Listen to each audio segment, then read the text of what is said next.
صل على نبينا صل على محمد. Salah satu tuduhan yang kerap dialamatkan kepada pendiri Ahmadiyah adalah Hazrat Mirza Ghulam Ahmad alaihissalam dikatakan kerap menulis kata laknat dalam buku-bukunya kepada orang lain. Mereka menilai bahwa tulisan ini sangat tidak layak dan menunjukkan standar yang rendah dari pendiri Ahmadiyah. Na'udzubillahi min dzalik. Dalam menjawab tuduhan ini, perlu disampaikan bahwa buku yang mereka maksud adalah buku yang berjudul Nurul Haq, yang artinya cahaya kebenaran. Buku ini diterbitkan oleh pendiri Ahmadiyah pada tahun 1894. Kehadiran buku ini sebagai jawaban atas kemunculan sebuah buku yang disusun oleh seorang misionari Kristen yang bernama Imaduddin. Buku tersebut berjudul Tauzinul Aqwal. Imaduddin adalah seorang misionari Kristen yang sebelumnya adalah seorang Muslim. Setelah meninggalkan agama Islam, ia lantas menjadi seorang misionari Kristen dan sangat giat dalam melakukan propaganda anti agama Islam. Ia menyampaikan banyak pidato dan ceramah anti agama Islam, serta menyusun selebaran atau buku yang juga berisikan serangan terhadap agama Islam.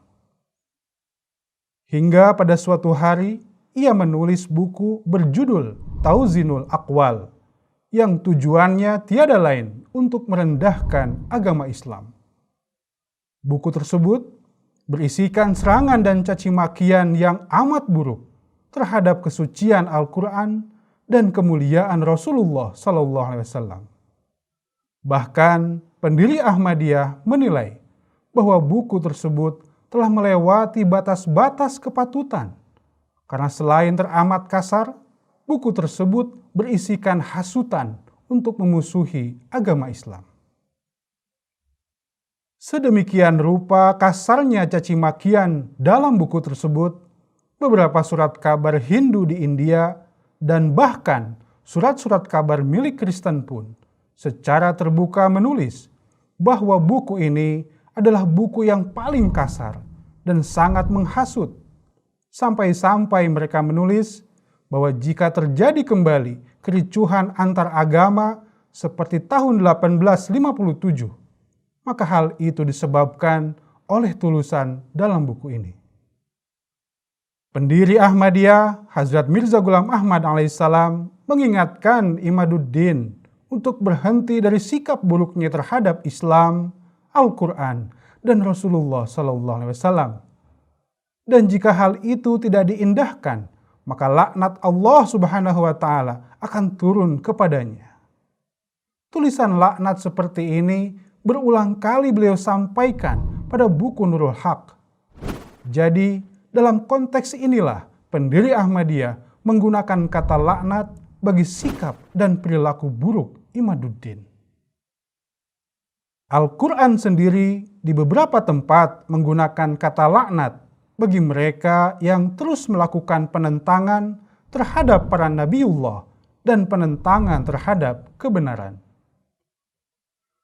Dalam Al-Quran kita membaca bahwa bukan hanya para nabi yang melaknat mereka, bahkan para malaikat dan Allah Subhanahu wa Ta'ala sendiri pun melaknatnya.